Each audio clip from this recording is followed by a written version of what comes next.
भाजपा सांसद ढाल सिंह बिसेन NHM और जल जीवन मिशन को एक्शन में हैं। इस बीच उन्होंने बालाघाट दौरे की बैठक की। सांसद बिसेन ने स्वास्थ्य विभाग में NHM के निर्माण कार्यों पर सवाल उठने पर कार्यों का सत्यापन करने के सख्त निर्देश दिए। साथ ही लोक स्वास्थ्य यांत्रिकी विभाग के जल जीवन मिशन में घटिया कार्य करने या लापरवाही बरतने वाले ठेकेदारों के खिलाफ कार्रवाई के निर्देश भी दिए। हमारे देश को आजाद हुए 76 साल हो गए, लेकिन कई चीजों में हमको अभी आजादी नहीं मिली। जैसे कि सरकारी दफ्तरों में दुश्वारियां, परेशानियां, बदइंतजामियां। हमने आजादी की जंग इसलिए लड़ी थी ताकि हमारी आने वाली पीढ़ियों की जिंदगी आसान हो सके, न कि इसलिए कि वो जगह जगह पर सरकारी दफ्तरों में धक्के खाएं, परेशानियों का सामना करना पड़े। शहीद आजम सरदार भगत सिंह जी के सपनों को साकार करने के लिए पंजाब सरकार ने फैसला किया है कि पंजाब के लोगों को अब सरकारी दफ्तरों के चक्कर नहीं लगाने पड़ेंगे, बल्कि सरकारी दफ्तर खुद चल के लोगों के घर पर आएंगे। अब सरकारी दफ्तरों के चक्कर काटने की जरूरत नहीं, बस डायल करें 1076 और सरकारी सुविधाएं अपने घर पर ही पाएं। पंजाब की भगवंत मान सरकार आपके द्वार।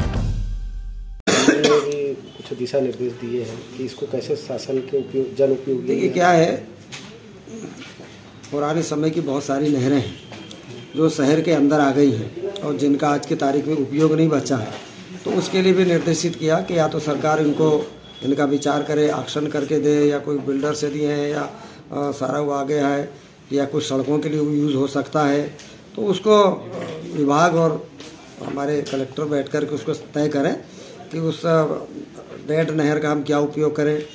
हमने एक बाईपास बनाने के लिए भी, एक नहर के लिए मैं विगत 4 वर्षों से कहते रहा हूँ, तो उसके लिए भी चिंता करी कि यदि उस नहर के साइड से पूरी सड़क बना दी जाती है, क्योंकि आज की तारीख में उसका उपयोग बचा नहीं है, तो वो भी हमारे लिए एक तरह से बाईपास का काम करेगी, कोसपी से लेके लामटा रोड तक।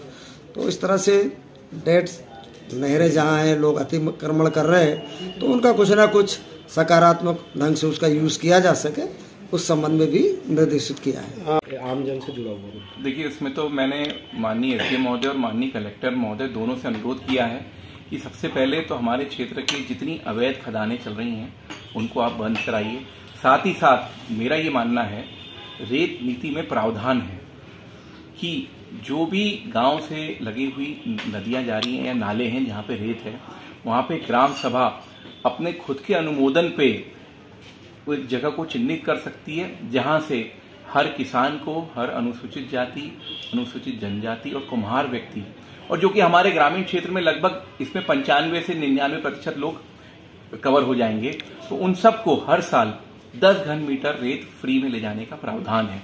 तो हम बोलते हैं कि 1500 रुपये भी क्यों दी जाए जब उसको फ्री में वो रेत मिल सकती है। ये सारे प्रावधानों को मुझे पूर्ण विश्वास है कि इस कार्यकाल में हम जरूर लागू करा लेंगे, ताकि हमारे क्षेत्र की जनता को इन सब चीज़ों का लाभ मिले और शासन की जो योजनाएं हैं जो लोगों के हित में है, उसका हित जो है, उसका जो लाभ है लोगों के तक सीधे तौर पे पहुंच सके। रॉयल्टी की जहाँ तक की बात है, जो रॉयल्टी जो 2500-4500 रुपये और 4000 में रेत बिक रही, इसको लेकर क्या बातें हुई? अब देखिए, इस पे तो शासन प्रशासन जो है ठेकेदार के साथ मिलकर चर्चा करे ताकि आम जनों को कम से कम रॉयल्टी में रेत मिले। इस चीज के लिए हम पूर्णतः वचनबद्ध हैं।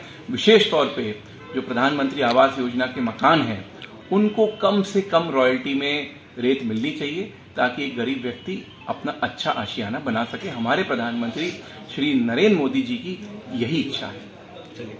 बालाघाट जिले के कई जनपद अध्यक्ष सहित अन्य जनप्रतिनिधि और सदस्यों ने भी बैठक में शासन की कई योजनाओं में लापरवाही और गुणवत्ताहीन कार्यों को लेकर सवाल उठाए, जिसको लेकर सांसद बिसेन ने स्पष्ट रूप से योजनाओं को ठीक ढंग से संचालित नहीं करने या गुणवत्ता का ध्यान न रखने पर ठेकेदार या संबंधित विभाग के कर्मचारी अधिकारियों पर भी कार्रवाई के आदेश दिए। केसरी टीवी के लिए बालाघाट से हरीश लेल्हारे की रिपोर्ट। हमसे जुड़े रहने के लिए हमारे YouTube चैनल को सब्सक्राइब करें और नई वीडियो की नोटिफिकेशन के लिए बेल आइकॉन को दबाएं। अगर आप ये वीडियो Facebook पर देख रहे हैं तो लाइक जरूर करें और ज्यादा से ज्यादा शेयर करें। धन्यवाद।